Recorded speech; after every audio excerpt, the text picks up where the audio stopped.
Todos los días, personas como tú buscan el lugar ideal para vivir o trabajar, y personas como ella quieren vender o alquilar su propiedad rápidamente. Pero muchas veces este proceso es más complicado de lo que parece. Agentes, propietarios e interesados van por su cuenta sin conocer las posibilidades que tendrían al conectarse. ¿Qué opinas de una plataforma en la que coincidan todos y se beneficien mutuamente? Te presentamos Mercado Casa, el primer ecosistema inmobiliario integrado que pone a tu alcance las herramientas y aliados necesarios para acelerar las transacciones de manera eficiente y segura. ¿Cómo funciona? Si eres agente, controla el stock inmobiliario con información real, formal y validada. Compártelo con potenciales compradores o arrendatarios y otros agentes por canales digitales usando filtros específicos. Maneja contratos electrónicos con propietarios y otros agentes. Administra tus contactos e interactúa con ellos a través de múltiples canales. Controla el ciclo comercial de cada inmueble y monitorea con eficiencia todo el proceso. Accede a asesorías de bancos y notarías para perfeccionar los procesos. Si eres propietario, accede a nuestra web app y sube tu inmueble fácil y rápido. Podrás vincularlo con información oficial de arbitrios, SUNARP y RENIEC. Busca agentes inmobiliarios y contáctate con ellos para iniciar el proceso comercial. Monitorea y controla paso a paso el estado de la venta o del alquiler. Recuerda que estás en un ecosistema seguro validado por contratos electrónicos. Si estás buscando alquilar o comprar un inmueble, nuestro portal te ofrece data confiable y acceso a información segura, validada, sin duplicaciones, además de asesorías a través de nuestros agentes asociados. Conéctate con bancos, notarías y municipalidades dentro del portal que te ayudarán a acelerar el proceso de compra o alquiler. Nunca antes había sido tan sencillo vender o alquilar un inmueble. Con Mercado Casa tienes todo lo que necesitas, en un solo lugar, con toda la seguridad y confianza. El ecosistema seguirá creciendo, las oportunidades estarán allí. Mercado Casa, trabajamos en equipo para hacer tu vida más sencilla.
Adelante.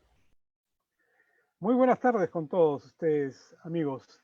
Hoy día, en nuestro webinar del día jueves, de todos los jueves, tendremos un tema muy interesante a tratar. La charla del día de hoy va a hablar sobre los sujetos obligados a contratación dentro del sistema de prevención de lavado de activos y financiamiento del terrorismo, ¿no? Como ustedes saben, como agentes inmobiliarios, estamos hoy día obligados a pertenecer a este sistema. Para esta charla de hoy día, contamos con el apoyo del estudio Torres y Torres Lara, que con dos de sus integrantes, los doctores Percy Guaroc y la doctora Joana Benítez, quienes estarán a cargo del webinar de hoy. El doctor Percy Guaroc es abogado por la Facultad de Derecho de la Universidad Nacional Mayor de San Marcos, tiene estudios de maestría en Derecho Penal por la Universidad Nacional también de San Marcos, ha sido profesor de Derecho Penal en la Facultad de Derecho de la Universidad Femenina del Sagrado Corazón, ¿no? Ha sido miembro árbitro del Centro de Análisis y Resolución de Conflictos de la Pontificia Universidad Católica del Perú, miembro del Instituto Peruano de Derecho de Empresa, ¿no? Y es socio junior y jefe del área de litigios penal del estudio Torres y Torres Lara. La doctora Joana Benítez es abogada por la Facultad de Derecho de la Universidad de San Martín, con estudios de posgrado en temas bancarios, finanzas corporativas, así como en Derecho Civil Patrimonial, y con mucha y gran experiencia en los temas de prevención de lavado de activos. Hoy día, esta tarde, entonces, contamos con dos profesionales con mucha y rica experiencia en el tema de prevención de lavado de activos y terrorismo y financiamiento del terrorismo. Vamos a darle pase al doctor Percy Guaroc para que haga uso de unos minutos para su exposición. Adelante, doctor Guaroc.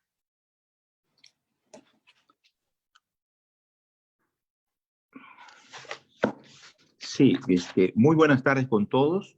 Efectivamente, vamos a tratar el día de hoy acerca de el ámbito penal en relación al sistema de prevención de lavado de activos y financiamiento del terrorismo. Vamos a hablar de un tipo penal, cuál es el delito de lavado de activos. El delito de lavado de activos y financiamiento del terrorismo se llama todo el tema que vamos a tratar, pero en este caso el delito de lavado de activos tiene un origen en el que anteriormente, muchos años atrás, se conocía como el delito de lavado de dinero. Posteriormente fue haciéndose más profundo el tema y no solamente era el dinero en sí, como el intercambio, sino como el activo en sí. Puede ser bienes, muebles, inmuebles, una serie de, inclusive, documentos que puedan tener en sí, que puedan servir como activo de la empresa. Entonces, el delito de lavado de activos no es otra que aquellas acciones u operaciones realizadas por personas naturales o también personas jurídicas que su objetivo es ocultar o disfrazar, como dicen la doctrina, el origen ilícito de bienes, de recursos, ¿no? Los bienes y recursos, claro está, mal habido. Es decir, que provienen, que tengan su origen en forma ilícita. ¿Y esto para qué? Para darle un sentido de legalidad a ese dinero o a ese activo. Se tiene que decir que los delitos, digamos, fuentes o los delitos primigenios, de donde viene el dinero o vienen los activos, pueden ser el TIC o tráfico ilícito de drogas, puede ser también el secuestro, el narcoterrorismo, puede ser la corrupción administrativa, pública, el contrabando, ¿no? El tráfico ilícito de armas, el hurto de vehículos, entre otros delitos más. Inclusive las estafas en masa o las estafas grandes, ¿no? Entonces, ¿cuál es el objetivo de la gente o del que comete el delito de lavado de activos? Es darle apariencia de legitimidad. Es mostrar a todos, a la SUNAT, al Estado, a la policía, a los jueces, a todas personas, que el origen de ese dinero es legítimo. Y para ello, ¿no? Encubre o disfraza, ¿no? el origen ilícito de esto. Entonces vamos a ver ahí, en el cuadro, esto se desarrolla a través de varias operaciones. La primera es la generación de bienes o dinero, es decir, ¿de dónde viene ese dinero? Como habíamos dicho, ese dinero tiene que venir de origen ilícito. Y como es un dinero negro, sucio, no puede ingresar al sistema financiero o no puede ingresar al ámbito legal, digamos, de los negocios, Entonces, lo que se hace es la realización de varias operaciones encaminadas, ¿no?, a cubrir el rastro del origen ilícito de los recursos. Una de ellas es, pues, la colocación de bienes o dinero, ¿no?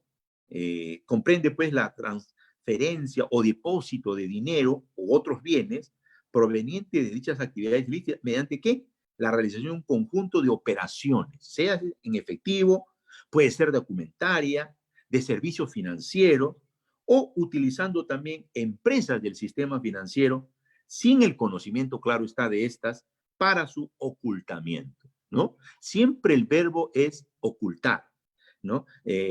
Lo que quiere el que comete el delito es ocultar el manejo, la inversión o el aprovechamiento de estos bienes. Claro está que estas actividades tienen un propósito, es de dejar un rastro de documentos y transacciones, pero que puedan dar la apariencia de legalidad. También vamos a ver la transformación o a través de operaciones, como habíamos dicho, encubiertas, ¿no?, dando una apariencia de legalidad, y posteriormente vamos a ver ya el goce de capitales, estos ilícitos. Lo que el lavador quiere no es ganar dinero con el delito de lavado de activos. Lo que quiere, inclusive hasta puede perder.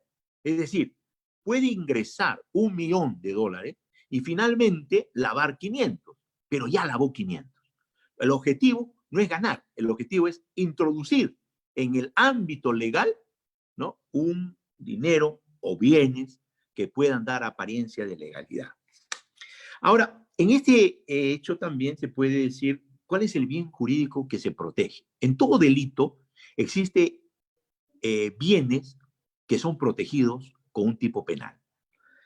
Este delito específico es un delito pluriofensivo, por lo cual la ofensa es a varios intereses jurídicos relevantes. Esto es, que el Estado nos hemos puesto de acuerdo y hemos dicho, bueno, acá hay bienes muy importantes para la convivencia. Por ejemplo, la vida, la salud, el sistema económico, ¿no?, la administración de justicia, son bienes que sirven para convivir. Entonces, el lavado de activos lo que realiza es, va en contra, por ejemplo, de la administración de justicia. Va también contra la transparencia del sistema financiero o también la legitimidad de la actividad económica. Ahí hemos estado, la seguridad interna, el control vinculado a la criminalidad organizada. Claro, ¿por qué? Porque en un país en el que el dinero proviene de actos ilícitos, pues la seguridad interna está, pues, totalmente mal, y esto está relacionado a la criminalidad organizada. ¿Por qué? Porque se pagan montos, se pagan cupos, se pagan montos dinerarios fuertes, de tal manera que no hay seguridad. También habíamos dicho que es el orden económico, porque el lavado de activos desestabiliza el sistema económico, ¿no? Mientras hay empresas que con gran esfuerzo tienen una utilidad de 20, 30, 40% o un porcentaje, ¿no?, determinado, mientras el lavador, cuando ingresa, pues, una cierta cantidad, no interesa el esfuerzo que ha hecho para producir ese dinero, sino finalmente lo que le interesa es ingresar ese dinero cueste lo que cueste, ¿no?, al punto de que la competitividad de ellos se favorece, ¿no?, perjudicando en este caso al sistema económico. Continuamos con la siguiente diapositiva. Los sujetos activos. ¿Por qué decimos sujeto activo? Se dice, pues, aquella persona que comete el ilícito, que realiza el tipo penal, ¿no? Esta puede ser, dice, cualquier persona que realice los siguientes verbos rectores. Esto es la acción especial, la acción dirigida a configurar el tipo penal, que es la conversión, el ocultamiento, ¿no?, la transferencia. Y estos actos, por ejemplo, de conversión y transferencia, ¿no?, puede ser de dinero, bienes, efectos o ganancias, cuyo origen ilícito conoce o puede presumir. Eso es importante porque el lavador, o en este caso el sujeto activo, no siempre es aquel que conoce de dónde viene el dinero, cuál es el origen, sino también la norma se coloca en el supuesto de aquella persona que no conoce, pero sí puede presumir. Y esto a la vez es un peligro, pues peligro porque cualquier persona podría caer en esta situación, ¿no? Cuando puede presumir que ese dinero viene de fondos ilícitos, ¿por qué? Porque no tiene respaldo, porque no hay una persona que garantice eso, o no se sabe si esa persona en qué trabaja, lo importante es que traiga el dinero, y entonces, ¿de dónde proviene ese dinero? No sabe que ese dinero proviene, por ejemplo, del tráfico, o de un secuestro, o de una corrupción, de un acto de corrupción, sino que puede presumir, dice, este dinero puede ser, o sea, en la mente del autor puede producir, es decir, se imagina, ¿no? Puede producir, o puede presumir, perdón, presume, no tiene certeza, pero sin embargo, sí puede presumir. Y eso también se da en este tipo penal, ¿no? ¿Puede presumir de qué? De el origen ilícito, con la finalidad de evitar la identificación de su origen, su incautación o también decomiso, ¿no? Puede ser, no conozco, presumo, pero el origen es ilícito. Pero también puede ser, evita la incautación, es decir, que la policía o la autoridad pueda, pueda quedarse con ello, o de lo contrario, decomisarlo en forma ya total. Ahora, la procedencia. Los activos de origen ilícito provienen de actividades criminales. Y ahí está de dónde proviene. La minería ilegal, el tráfico de drogas, terrorismo contra la administración pública, el secuestro y delitos también tributarios y otros más. Vamos a la siguiente. El decreto legislativo 1116, justamente que habla sobre el tipo penal, ¿no? Desarrolla en el artículo primero de este decreto legislativo 1106, lo que es los actos de conversión o transferencia. Entonces, ahí señala el que convierte o transfiere dinero, bienes, efectos o ganancias cuyo origen ilícito conoce o debía presumir con la finalidad de evitar la identificación de su origen, su incautación o decomiso. Este delito es un delito no culposo, es un delito, en el artículo 1, doloso. Es decir, que tiene que la gente, el que comete el delito, conocer, es decir, conoce y presta su voluntad para la realización del tipo penal. Por eso es doloso, no es que no me di cuenta, no. Él conoce que su acto va a ayudar, ¿no?, a evitar la identificación del origen, va a ayudar a que no se incaute, es decir, que la policía intervenga y retire ese bien, o de lo contrario, decomisar, que la autoridad, ¿no?, prive del bien a la persona natural o jurídica que lo tiene en forma indebida. Entonces, estos actos de conversión y transferencia pueden ser de dinero o también de bienes. También hay actos de ocultamiento. El artículo 2 de este decreto legislativo establece qué son actos de ocultamiento y tenencia. Uno de ellos es, por ejemplo, el adquirir, el comprar, el utilizar, el poseer, el guardar, el administrar, el custodiar, el que recibe o también el que oculta o mantiene en su poder dinero, bienes, efectos o ganancias cuyo origen ilícito conoce o debe o debía presumir. Estos dos artículos establecen una pena para el que comete el delito de 8 hasta 15 años de pena privativa de libertad.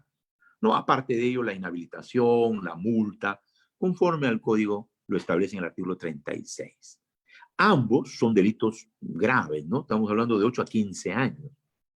Y en el que la gente puede conocer o puede presumir. ¿Y cómo puede presumir? Puede presumir, como decíamos anteriormente, acerca de su origen. No se sabe de dónde viene y no hay fundamentación en el dinero, los bienes que se tienen.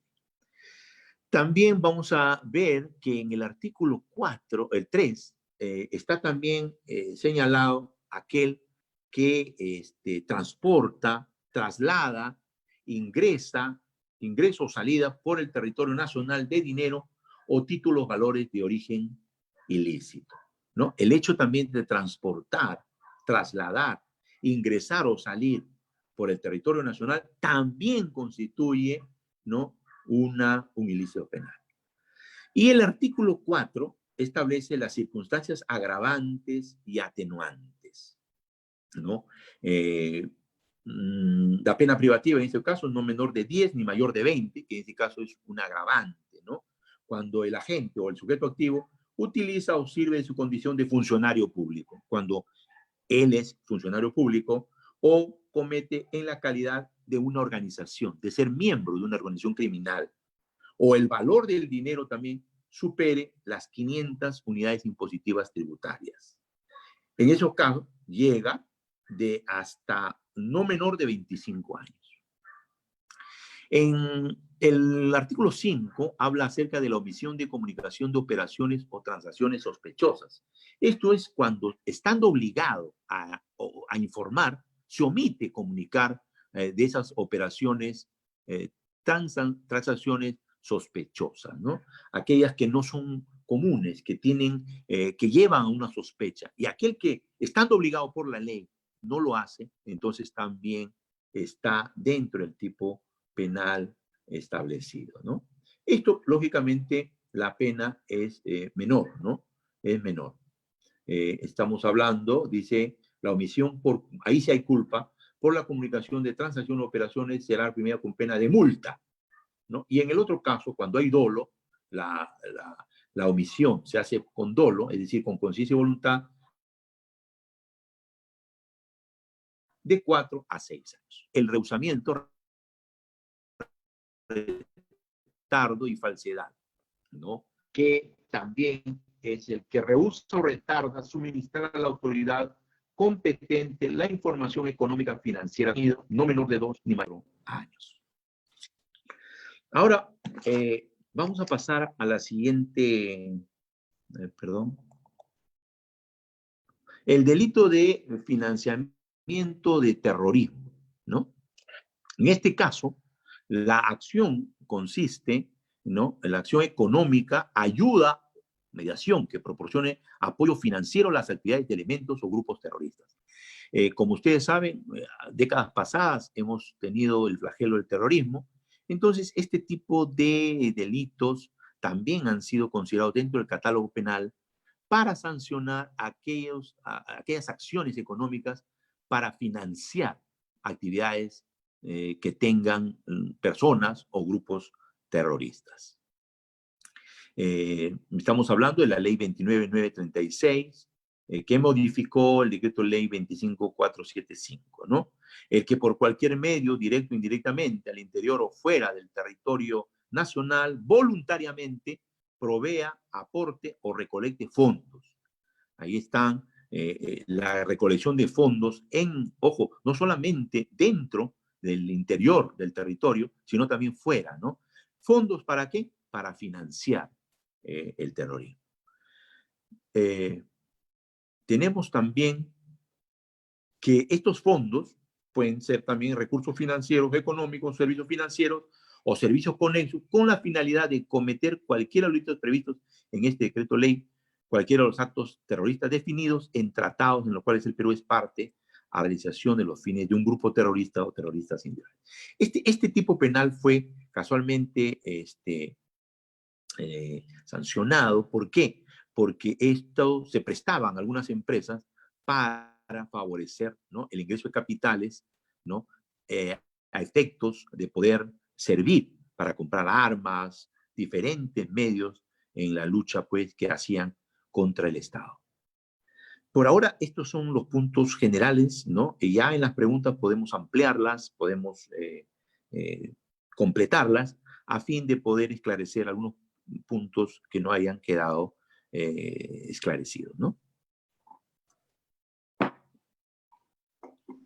Gracias, doctor Percy. Le damos el pase a la doctora Joana Benítez para que nos haga la exposición de la parte que le corresponde. Adelante, Joana.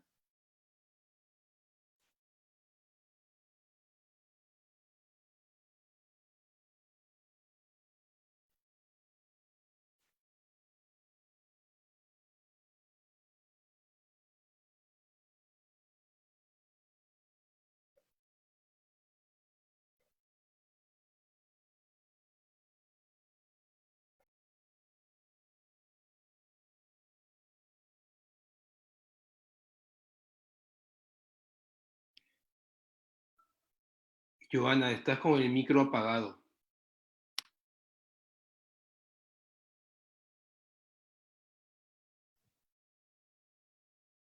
Ay, no me escuchan. ¿Ahora sí? Ahora sí. Ahora sí. Buenas tardes Adelante. con todos. Como mencionaba, con el doctor Percy hemos estado viendo sobre el marco legal de los delitos de lavado de activos y financiamiento de terrorismo. Y conmigo vamos a ver un poco sobre el desarrollo del sistema de prevención de lavado de activos que los agentes inmobiliarios como sujetos obligados deben implementar. Un poco para señalarles un poco de los antecedentes sobre esta obligación que tienen los agentes inmobiliarios, y es que en el año 2016, a través del decreto legislativo 1249, se modifica la ley 29038, que es la ley que incorpora a la Unidad de Inteligencia Financiera, más conocida por sus siglas como UIF, a la Superintendencia de Banca y Seguros. Esta unidad de inteligencia financiera es el órgano supervisor de muchos de los sujetos obligados. Y esta norma lo que hace es incorpora a los agentes inmobiliarios como sujetos obligados. Sujetos obligados a implementar, a contar con un sistema de prevención de lavado de activos y a reportar ciertas información sobre sus operaciones sospechosas a la unidad de inteligencia financiera. Cabe precisar que la UIF es el órgano supervisor de los agentes inmobiliarios en esta materia. Y bueno, teniendo en cuenta estos antecedentes que he señalado, en el año 2018, si bien en el año 2016 los agentes inmobiliarios se incorporaron como sujetos obligados, recién en el año 2018 se emite una norma especial para estos sujetos obligados, que señala cuáles son las obligaciones en específico que ellos deben implementar como parte de su sistema. Ahora, ¿por qué es importante que los agentes inmobiliarios implementen un sistema de prevención? Y esto es porque este sistema, que incluye el desarrollo de ciertos procedimientos internos que va a tener que cumplir el agente inmobiliario, van a permitir que pueda detectar operaciones sospechosas como parte de las actividades que va a venir realizando, y va a poder identificar cuando alguna persona utilice al agente inmobiliario como un vehículo, como un medio para lavar activos o para financiar terrorismo. Es por ello la importancia de que el agente inmobiliario desarrolle correctamente estas obligaciones y cuente con un sistema de prevención, no solamente en documentos, sino que lo implemente correctamente. Ahora, la primera obligación que tienen los agentes inmobiliarios es la designación de un oficial de cumplimiento. El oficial de cumplimiento viene a ser la persona natural que se encarga de llevar a cabo toda la implementación de ese sistema de prevención, ¿no? De verificar que esté funcionando correctamente y de dar cumplimiento a las obligaciones internamente del sujeto obligado. En el caso de un agente inmobiliario, puede designarse a sí mismo como oficial de cumplimiento. La persona jurídica tiene que designar a una persona natural para que cumpla esta función de oficial de cumplimiento, ¿no? Bueno, el oficial de cumplimiento, la norma te señala cuáles son los requisitos que se debe cumplir, ¿no? Y la designación se realiza, en el caso de una persona jurídica, se realiza por el órgano de dirección, ¿no? O de gestión de la persona jurídica, ¿no? En el caso de una SAC que no tiene directorio, lo realiza el gerente general. Y en el caso de otras sociedades, lo realiza el directorio, ¿no? Este es el órgano que tiene que, a través de un acta, de efectuar la designación de una persona como oficial de cumplimiento y comunicar esa designación a la unidad de inteligencia financiera, dentro del plazo de 15 días de efectuada su designación de forma interna. Y en el caso de una persona natural, no es necesario que tenga un acta de designación, porque es una persona natural con negocio, sino simplemente llena los documentos de la comunicación de la designación del oficial de cumplimiento a través de la página de la UIF que se conoce como el CISDEL. En este CISDEL remite la información, cuelga la información y la manda a la unidad de inteligencia financiera. La unidad de inteligencia financiera tiene un plazo de 15 días hábiles para calificar esta designación y de considerarlo aprobada, le remite una comunicación al oficial de cumplimiento señalando cuál es el código secreto de este oficial de cumplimiento. Ahora, ¿por qué un código secreto? El oficial de cumplimiento para la UIF y para cualquier órgano de supervisión en esta materia que le requiere información, como pudiera ser el Ministerio Público, el Poder Judicial u otros, solamente se va a denominar ante ellos o identificar, mejor dicho, ante ellos a través de ese código secreto, digamos 4321, ¿no? Entonces, este oficial de cumplimiento ya no va a ser José Pérez, sino va a denominarse con este código. ¿Por qué? Porque el cargo de oficial de cumplimiento, por la información que maneja, porque va a manejar información de registro de operaciones, reporte de operaciones sospechosas, su cargo es se tiene que guardar la debida reserva del nombre de la persona que realiza estos reportes. Es por eso que se le otorga un código secreto, para que cualquier comunicación que realice a la UIF o a cualquier otro órgano que le requiera en esa materia, simplemente lo va a hacer a través de ese código. Es por ello la importancia de que una vez que el sujeto obligado haya designado a este oficial, tiene que comunicar la designación a la UIF. Ese es el requisito que debe de cumplir. La siguiente obligación, y que es, digamos, el kit del sistema de prevención de lavado de activos, es la debida diligencia en el conocimiento del cliente y del beneficiario final. El cliente es la persona con la cual el agente inmobiliario tiene es la persona que lo contrata para realizar, ya sea el intermediar la compra o la venta de un inmueble. Acá es necesario detenernos porque el agente inmobiliario no solamente realiza actividades de intermediación para la compra y la venta, sino también para el caso de alquileres. Pero para efectos de esta norma, solamente se considera las operaciones de compra y de venta. Es decir, la intermediación para alquileres no se va a considerar solamente la compra y la venta. Entonces, ¿quién va a ser cliente para el agente inmobiliario? Se va a considerar el cliente la persona que le requiere el servicio, ya sea, por ejemplo, el comprador o el vendedor. Cualquiera de ellos va a ser considerado como cliente. Y el beneficiario final, algunas veces recae en el mismo cliente o algunas veces es otra persona. Por ejemplo, yo contrato a usted, a un agente inmobiliario para la compra de un bien, pero ese bien, ese inmueble, digamos, no va a ser para mí, sino va a ser para mi mamá. Entonces, yo soy el cliente de ustedes, pero mi mamá va a ser la beneficiaria final de esa operación. Ahora, si yo compro el bien inmueble para mí, en ese caso, yo soy la cliente y la beneficiaria final. Y en el caso de una persona jurídica, como el beneficiario final siempre tiene que ser una persona natural, en el caso de una persona jurídica, el cliente y el beneficiario final siempre van a ser diferentes personas. Ahora, ¿quién es el beneficiario final de una persona jurídica? Es aquel que ejerce el control de una persona jurídica. Entonces, ello implica que el sujeto obligado, los agentes inmobiliarios, tengan que requerir información al cliente, persona jurídica, para saber quiénes son sus accionistas, quiénes son sus socios, para saber quién ejerce el control de esta persona jurídica. Ahora, esta debida diligencia implica que el agente inmobiliario tenga que cumplir con 2 etapas importantes. La primera es la etapa de identificación. Entonces, cuando un agente inmobiliario tome contacto con un cliente, lo que tiene que hacer es identificar a la persona con la cual va a tener ese contacto y le está requiriendo, por ejemplo, conocer sobre le dice que quiere comprar un inmueble en Las Casuarinas. Entonces, si es una persona, si estoy teniendo contacto con esa persona y le voy a mandar información sobre inmuebles en esa zona, lo primero que tengo que hacer es identificar a qué persona o con qué persona voy a trabajar. Entonces le tienes que requerir información mínima, ya sea persona natural o persona jurídica.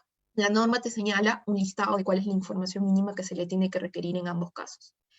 Y la segunda etapa, que la puedes no realizar simultáneamente, sino la puedes hacer de forma posterior, es la verificación de la información.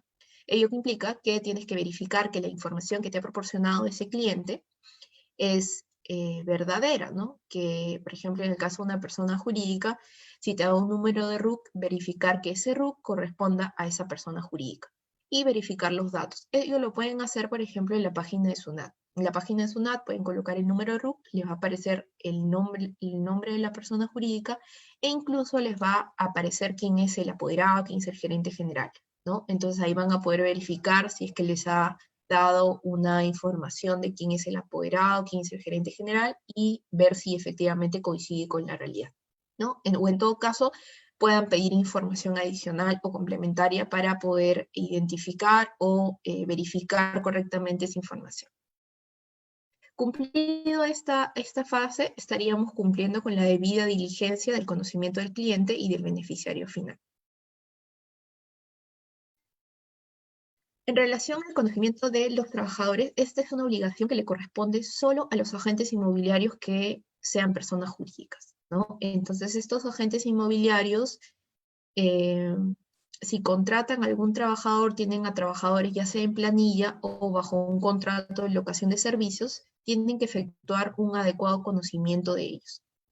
La norma te señala que tienes que requerirle información mínima sobre sus antecedentes personales, antecedentes laborales y antecedentes patrimoniales. Asimismo, la norma te señala una declaración jurada que tienen que llenar los trabajadores que comprende toda esta información que le deben requerir. Ahora, continuando con las demás obligaciones, pasamos a una que es bastante relevante, que es el registro de las operaciones, ¿no? Ahora, el agente inmobiliario no tiene que registrar todas las operaciones que realiza, ¿no? Solamente las operaciones, como mencioné ya inicialmente, las operaciones de ahorro. Y te señala la norma que tiene que ser, por ejemplo, en el caso de lotes de terreno, aquellos que el monto sea igual o superior a los $30.000. Y en el caso de unidades inmobiliarias que sean destinadas para vivienda, para oficina, como estacionamiento, para uso público, $1.000. Esas operaciones de esos montos son operaciones que se consideran registrables por el agente inmobiliario. Este registro es algo interno. La norma no te establece un formato para registrar las operaciones, pero sí te señala cuál es la información mínima que debe registrar, ¿no? Entonces, lo que debe hacer el agente inmobiliario, digamos, es bajar hacer, digamos, un formato en Excel de toda la información que le requiere la norma y la van llenando con cada operación que realicen que sean de estos montos, ¿no? Y respecto de lotes o unidades inmobiliarias, ¿no? Y este registro de operaciones no lo tienen que trasladar a la UIF, es algo interno. Solamente lo van a compartir con la UIF cuando ésta sí se los requiera.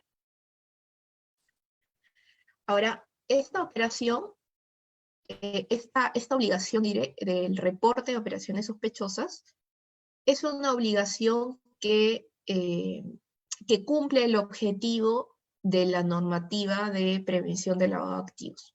Porque digamos que este sistema de prevención del lavado de activos se ha creado con la finalidad de que los sujetos obligados puedan reportar las operaciones sospechosas. Ahora, cuando hablamos de operaciones sospechosas, no estamos hablando que el agente inmobiliario tiene que efectivamente saber si es que hay o no un delito, de que si el cliente, por ejemplo, que los contactó para intermediar en la compra o la venta de un inmueble, efectivamente es un delincuente y efectivamente ha lavado activos. No. Simplemente el agente inmobiliario tiene que tener sospechas de que la operación no es una operación regular que se realiza con sus clientes. Ustedes mejor que nadie conocen cuál es su mercado y a qué clientes va dirigido los servicios que ustedes prestan. Entonces, teniendo en cuenta ese conocimiento que ustedes tienen del mercado y sus clientes, para ustedes es un poco más factible conocer cuándo estamos ante una operación regular y cuándo estas operaciones salen de los parámetros de la normalidad.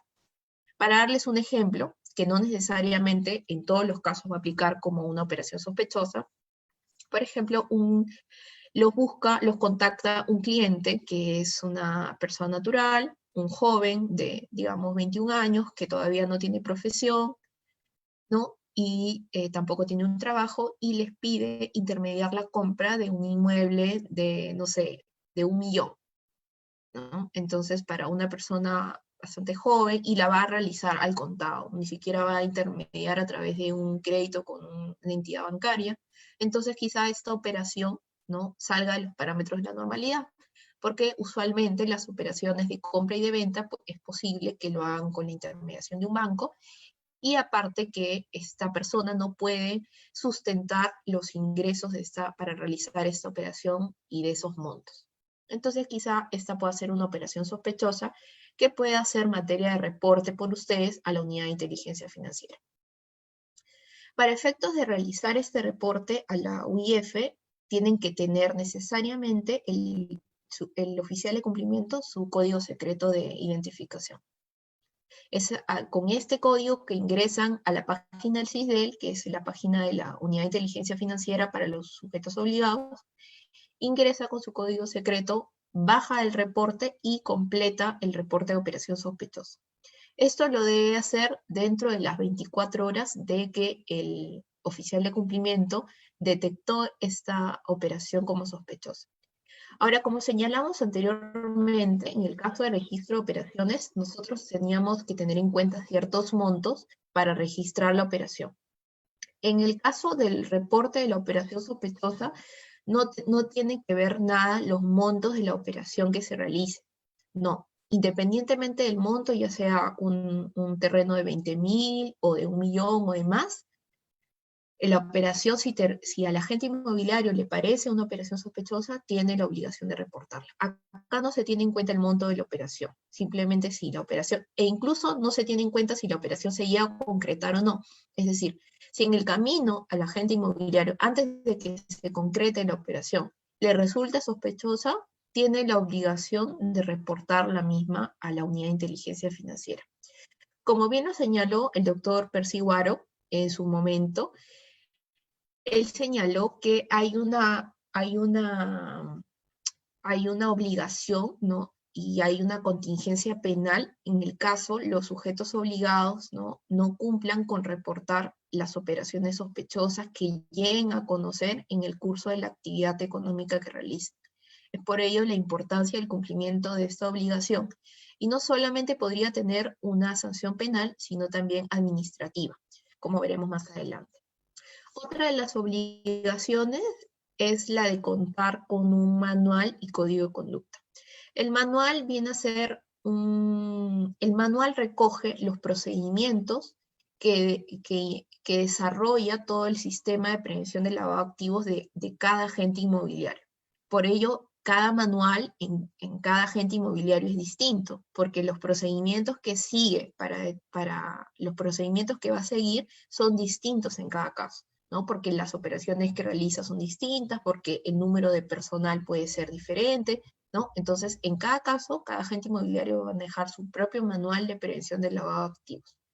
Y el código de conducta más bien es casi como un código de ética que recoge los principios que deben regir la actividad de los agentes inmobiliarios con la finalidad de prevenir que sean utilizados como un medio para lavar activos.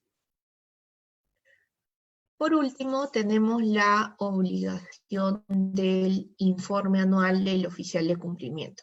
Anualmente, el oficial de cumplimiento tiene que remitir un informe a la unidad de inteligencia financiera. Por ejemplo, respecto de este ejercicio 2020, el 15 de febrero del 2021. Cada 15 de febrero del siguiente ejercicio tiene que efectuar este informe anual del oficial de cumplimiento. En el caso de una persona jurídica, el informe, antes de que sea remitido a la unidad de inteligencia financiera, tiene que ser aprobado, ya sea por el directorio o por su gerente general, conforme corresponda. Y en el caso de una persona natural, agente inmobiliario, no es necesario esta aprobación previa, simplemente que el agente inmobiliario como oficial de cumplimiento va a contener, digamos, el cumplimiento de todas las obligaciones que ha desarrollado el oficial de cumplimiento durante ese ejercicio. Por ejemplo, cuántas operaciones ha registrado, cuántas operaciones sospechosas ha registrado de ser el caso, ha reportado de ser el caso, cuál es su número de trabajadores, las capacitaciones que ha recibido durante ese ejercicio, entre otros. Y como mencioné el tema de la capacitación, todos los oficiales de cumplimiento, todos los agentes inmobiliarios y los trabajadores de los agentes inmobiliarios, en el caso de personas jurídicas, tienen la obligación de capacitar anualmente en materia de prevención de lavado de activos. Y tienen que tener un certificado de capacitación. ¿Por qué? Porque en el caso de que la unidad de inteligencia financiera les haga una fiscalización, tienen que demostrar que efectivamente han recibido esa capacitación cada año. Es decir, cada año tienen que recibir una capacitación diferente, porque las normas en esa materia se van modificando, ¿no? Y la tipicidad, ¿no?, de ciertos delitos también se va modificando, entonces tienen que haber una actualización. Entonces, por eso es importante que cada año el oficial de cumplimiento se vaya capacitando. Y debe contar con un debido certificado emitido por la persona que les realiza la capacitación. Ahora, en relación a las infracciones y sanciones en materia administrativa, la Superintendencia de Banca y Seguros, que es la que supervisa la unidad de inteligencia financiera, porque la unidad de inteligencia financiera es una unidad adscrita a la SBS. Entonces, la UIF actúa en primera instancia y la SBS en segunda instancia, en materia de infracciones y sanciones. Ahora, en el caso de infracciones leves, en el caso de un agente inmobiliario o persona natural, puede ser amonestación o una multa de 0.15 a 3 UITs. Y en el caso de una persona jurídica, la multa va desde una amonestación hasta una multa de 0.5 a 10 UITs. En el caso de infracciones graves, la multa puede ser de 0.5 a 6 UITs en el caso de personas naturales, y en el caso de personas jurídicas de 2 a 20 UITs, y en el caso de infracciones muy graves va de 4 a 15 UITs en el caso de personas naturales, y en el caso de personas jurídicas de 7 a 6. Ahora, las infracciones, algunas de las infracciones, porque en ese cuadro no comprende el íntegro de infracciones y sanciones, está por ejemplo, como infracción leve, el no ejecutar durante el año calendario la capacitación anual en prevención de lavado de activos. Asimismo, no comunicar dentro del plazo establecido los cambios, relaciones a la información mínima de designación del oficial de cumplimiento. ¿Ello qué quiere decir? Que cuando el oficial de cumplimiento designado como tal cambia alguna información que se requirió al momento de su designación, tiene la obligación de informar esos cambios a la unidad de inteligencia financiera. Cuando no realiza esta comunicación de estos cambios, puede ser pasible de una infracción leve. En el caso de infracciones graves está la de no contar con un manual y código de conducta. El no registrar las operaciones también se considera como una infracción grave. Y también el no reportar las operaciones sospechosas también se considera como una infracción grave. En el caso de infracciones muy graves tenemos el de transgredir el deber de reserva. ¿Cuándo un agente inmobiliario puede transgredir el deber de reserva? Por ejemplo, cuando el sujeto obligado tiene la obligación de reportar ciertas operaciones como sospechosas. Ahora, cuando yo, por ejemplo, como sujeto obligado, cumplo con reportar esta obligación como sospechosa, pero a su vez yo le cuento al cliente, oye, por si acaso yo te he reportado a la unidad de inteligencia financiera porque la operación que realizaste o ibas a realizar me pareció que no estaba dentro de los parámetros de la normalidad. En ese caso, el agente inmobiliario estaría vulnerando, estaría transgrediendo el deber de reserva. Y esto se considera como una infracción muy grave, que como vimos, puede ser pasible, en el caso de una persona jurídica, de una multa hasta 100 UITs y en el caso de una persona natural hasta 20 UITs. Entonces, esto ha sido todo en materia del sistema de prevención del lavado de activos y vamos a pasar a la parte de la absolución de las consultas que han venido haciendo.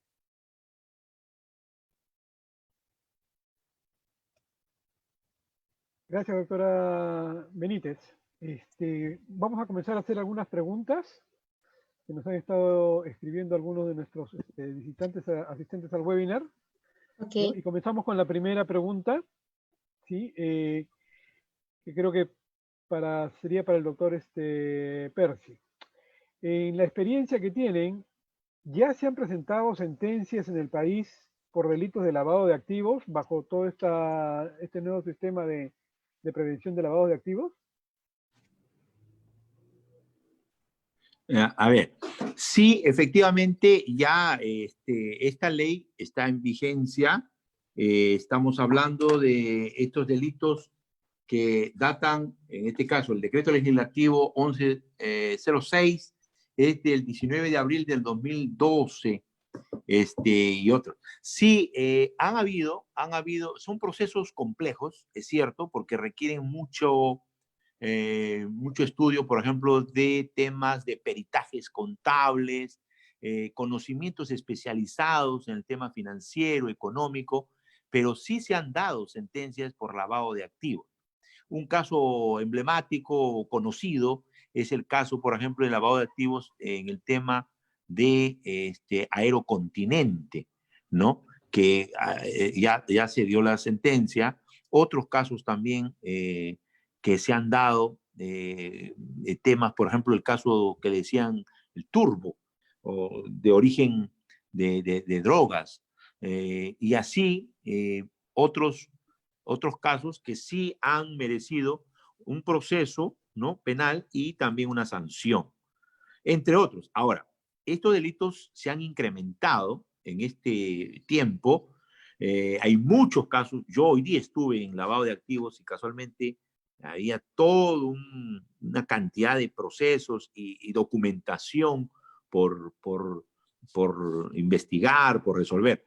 Hay muchos casos de lavado de activos ahora en trámite, pero en condena, o sea, ya procesado y sancionado, también lo hay. También lo hay. Correcto, entonces son delitos de difícil probanza, pero se está avanzando a nivel judicial para poder determinar las sanciones correspondientes a los infractores a estos delitos. Sí, sobre todo en estos tiempos, ¿no? ¿No? Y con respecto a funcionarios públicos, porque hay una parte también muy importante que comentó con respecto a la responsabilidad que existe en los funcionarios públicos y en estos que deberían ser también en su momento reportados, ¿no? Un tipo de reporte a la hora de hacer las operaciones con sujetos ¿cómo se llama? De cumplimiento, el oficial de cumplimiento. cumplimiento. Sí, efectivamente, la norma, como señaló ya la autora Benítez anteriormente, establece, ¿no?, las personas, las empresas deben tener su oficial de cumplimiento. En esos casos, por ejemplo, deben de comunicar aquellas operaciones o transacciones sospechosas, es decir, operaciones que no son comunes y que pueden, si no tienen el grado de certeza, de seguridad, que son ilícitos, pero sí tienen un grado de sospecha mínima, una sospecha inicial, ¿no? Signos, señas que pueden llevar a conducir o a pensar que se estaría cometiendo un ilícito. En esos casos, el obligado tiene que comunicar, ¿no? Tiene que comunicar. Parte de su cumplimiento es la obligación de estos funcionarios o profesionales de comunicar a la autoridad competente esas transacciones u operaciones que tienen rasgos de sospecha que podrían configurar. Cuando no lo hace, entonces, con dolo, es decir, con conciencia y voluntad, estamos también hablando de una pena de 4 a 8 años.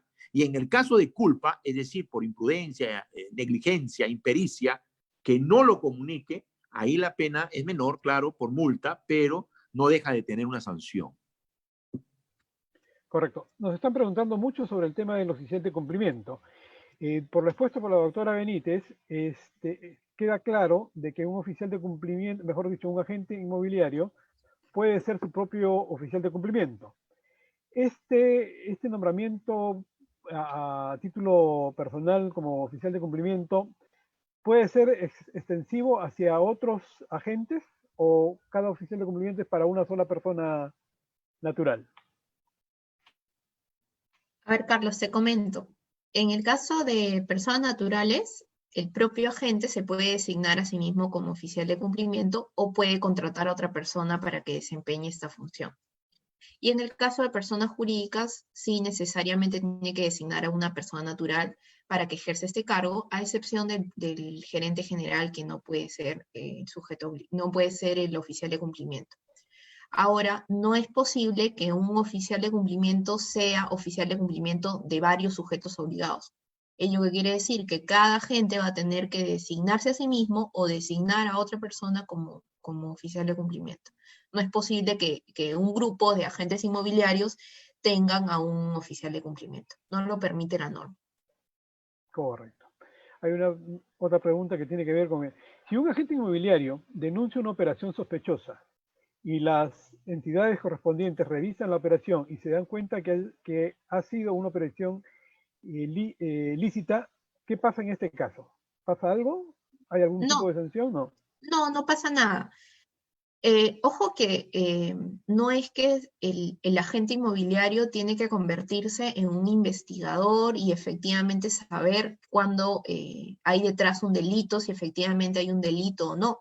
Simplemente tiene que haber una sospecha de que la operación que está realizando ni siquiera en la persona, la operación o las características del propio cliente no atienden a la normalidad de una operación, ¿no? Sí. Entonces, como que la sumatoria de todo eso le lleva a concluir al oficial de cumplimiento de que está ante una posible operación sospechosa, entonces tiene la obligación de reportar.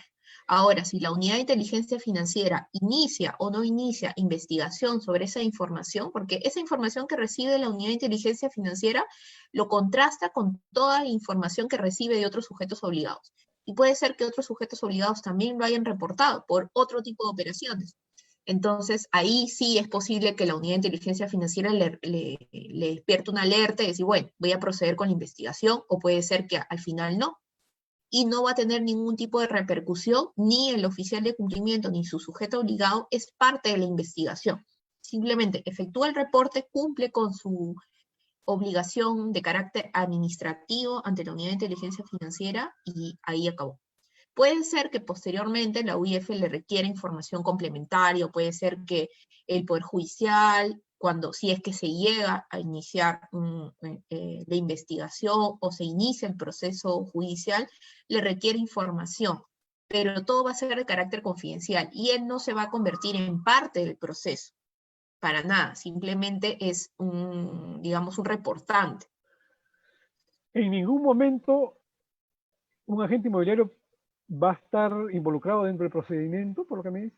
No, en ningún momento va a ser parte del procedimiento. Lo único que ni siquiera se le puede llamar para que participe, porque como mencioné, se tiene que guardar la debida reserva del cargo del oficial de cumplimiento. Entonces los jueces están prohibidos de llamar a interrogar al oficial de cumplimiento o requerir, solamente le pueden requerir información. Y él lo va a hacer de carácter escrito y lo va a remitir a través o de su representante legal o a través de su código secreto, como mencioné, pero no va a ser parte del mismo proceso. Tú mencionabas también que una de las obligaciones del oficial de cumplimiento es el tema de la debida diligencia. Este concepto de debida diligencia al final puede terminar siendo muy subjetivo. en el sentido de hasta dónde yo, como agente inmobiliario, tengo que ser lo suficientemente diligente para que, por ejemplo, si vendemos a una persona jurídica, llegar a descubrir quién es el titular final del 100% de las acciones de esta empresa jurídica, si fuera una sociedad anónima. ¿No? Peor todavía si es una sociedad anónima que licita en bolsa, por ejemplo. Abierta. ¿Cómo llego a identificar al beneficiario final de una operación? Sí, efectivamente, esa es una obligación que resulta ser bastante complicada, no solamente para los sujetos, para los sujetos obligados a agentes inmobiliarios, sino en general, ¿no? Ahora, la norma te señala que la debida diligencia debe ser hasta donde lo permita o hasta donde le sea posible al agente inmobiliario. Y la norma te señala, digamos, una opción, ¿no? Si digamos que el agente inmobiliario no puede llegar a saber, porque le preguntó, el cliente no le quiso dar información, o de la información que le proporciona el cliente, no es posible saber quién es el controlador de esta persona jurídica, quién es la persona natural que está detrás, ¿no?, de esta persona jurídica, ya sea de forma directa o indirecta. En ese caso, lo que tendría que hacer es reportar esta operación como sospechosa. La norma te dice, cuando no puedas cumplir con la debida diligencia, o puedes hacer dos cosas. O no contratas con el cliente, que digamos que perjudicaría al agente inmobiliario, o la otra opción es efectuar el reporte de la operación como sospechosa. Correcto. Hay otro tema que nos está preocupando. Ya todos sabemos que ya estamos a mitad de agosto, el año está bastante corrido, y no vemos hoy día, hasta ahora, bueno, me imagino que por la situación que se está pasando, pero la superintendencia no ha hecho ningún curso de capacitación para este año. ¿Cómo es que podemos, ¿no?, como agentes que queremos cumplir la ley con la norma, podernos capacitar? ¿Quiénes nos pueden dar estas capacitaciones? ¿Este tipo de webinar podría ser aceptado por la superintendencia como capacitación? ¿O tendríamos que esperar que la superintendencia abra algún curso? ¿Qué nos puedes comentar sobre eso? Las capacitaciones tanto de la SBS como, por ejemplo, este webinar, no tratan sobre el procedimiento específico de ese sujeto obligado, de ese agente inmobiliario en específico, porque la norma te señala cuáles son los requisitos o cuál es la información que debe tratarse como mínimo en cada capacitación. Entonces, por ejemplo, en las capacitaciones que realiza la UIF, la SBS, son capacitaciones que tratan temas en general, es decir, las obligaciones de carácter general, como por ejemplo lo hemos hecho el día de hoy. Y no trata en específico de las obligaciones que no desarrolla cada una de las obligaciones y le dice, esto es lo que tienes que hacer para el conocimiento esto es lo que tienes que requerir, ¿no? Entonces, como no trata en específico, no la podías considerar como parte como una capacitación, ¿no? Entonces, nos encontramos con un vacío, entonces, Joana. No, porque en realidad... ¿A dónde recurrimos entonces para capacitarnos? O capacitar en el caso, por ejemplo, de una persona jurídica, el propio oficial de cumplimiento puede capacitar a los trabajadores. Y lo que hace es emitir una declaración jurada de capacitación. Y en el caso de una persona natural, sí se va a tener que capacitar necesariamente con un tercero. Es decir, un tercero le va a tener que brindar una capacitación. Por ejemplo, en el caso de nuestro estudio de abogados, también brinda capacitaciones en esa materia. Correcto, o sea que vamos a tener que trabajar la posibilidad de preparar cursos o coordinar alguna acción de esa naturaleza para poder tener esta capacitación específica, no de estas generales que da la... Esa capacitación, por ejemplo, en estos casos, sí podría hacerse, por ejemplo, para un grupo de agentes inmobiliarios, ¿no?, que desarrollan procedimientos similares, se puede hacer una capacitación grupal, ¿no? Y con respecto a a la elaboración del manual de cumplimiento y el otro documento El que se código de necesita, conducta. y el código de conducta, eh, también es una obligación que tiene que cumplir el oficial de cumplimiento, o la empresa en el caso de que sea empresa, o el oficial de cumplimiento en el caso de que sea oficial de cumplimiento de una persona natural. Ujú. ¿Hay la manera o la forma de tener algún tipo de apoyo para conseguir estos documentos a través de alguna Eh, asesoría? no, en realidad tienen que, en ese caso, te necesitarían pues recibir una consultoría que les elabore un manual y un código de conducta específicamente, acá sí hablamos de unos documentos específicamente para ese sujeto obligado, para ese agente inmobiliario. Por ejemplo, en el caso del estudio, nuestro estudio, el estudio Torres y Torres Lara, nosotros brindamos un servicio de implementación del sistema de prevención de lavado de activos que consiste en que nosotros efectuamos la designación de su oficial de cumplimiento, ¿no? Elaboramos su manual, elaboramos el código de conducta y les brindamos una capacitación en esa materia. Correcto. Ah, creo que ya tenemos algunas preguntas más, pero ya estamos con el tiempo. No sé, quisieran terminar con algún comentario final, Joana, Percy. Le dejo el micro por unos minutitos. A ver, bueno, en relación al ámbito penal, nosotros diríamos que dentro de este marco se requiere, pues, que las empresas, en este caso los que dirigen las empresas, tengan mucho, digamos, mayor cuidado, porque no solamente es el conocer. Claro, la mayoría podría decir, pero yo no conozco, yo no sé, más bien yo pienso que ese dinero tiene un origen lícito que viene a mi empresa. Pero el tema aparece cuando la norma lo pone en el mismo nivel, no solamente el conocer, sino también el de presumir. Entonces, eso ha acarreado problemas también a varias empresas en el cual yo pensaban que venía de un origen ilícito, pero no lo era. Y también han tenido problemas, o en todo caso han tenido procesos que, claro, en el proceso mismo se desvirtúa, pero ya están incluidos. Entonces, en ese sentido, sí es importante la implementación, ¿no?, de este manual para agentes inmobiliarios a efectos de prevenir, sobre todo, los ilícitos de lavado. Como hemos visto, tienen una pena de 8 hasta 15 años y en el caso del oficial de cumplimiento de 4 a 8.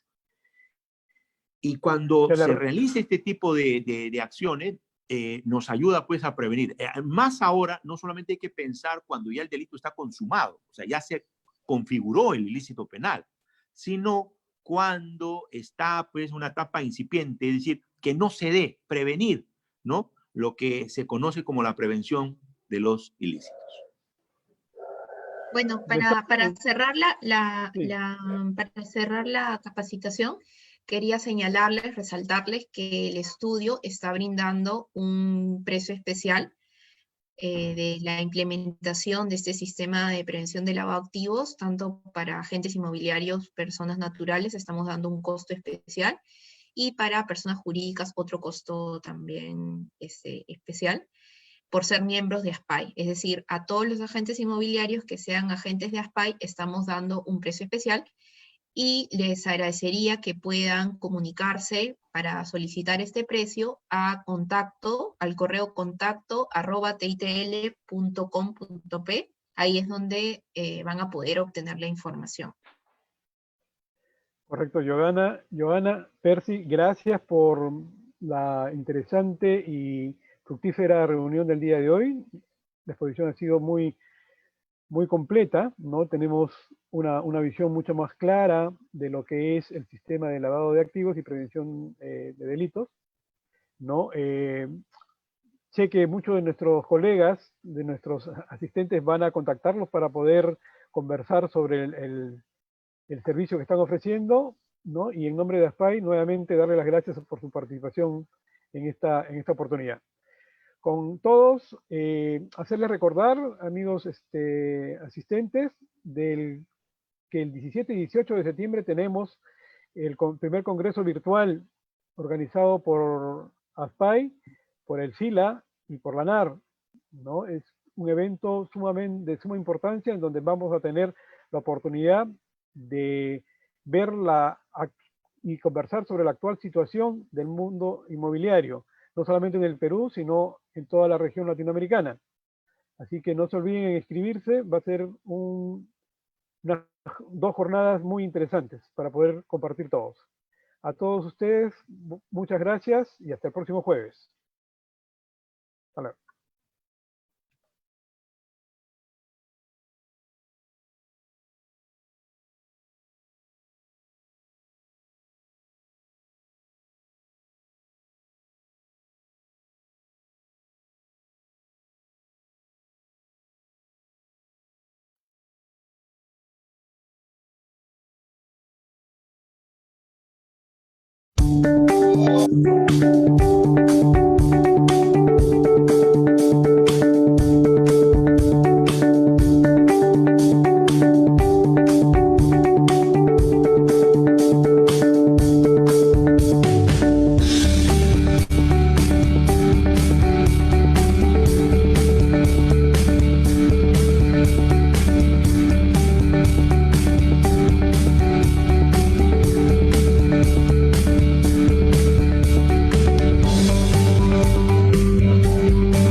Todos los días, personas como tú buscan el lugar ideal para vivir o trabajar, y personas como ella quieren vender o alquilar su propiedad rápidamente. Pero muchas veces este proceso es más complicado de lo que parece.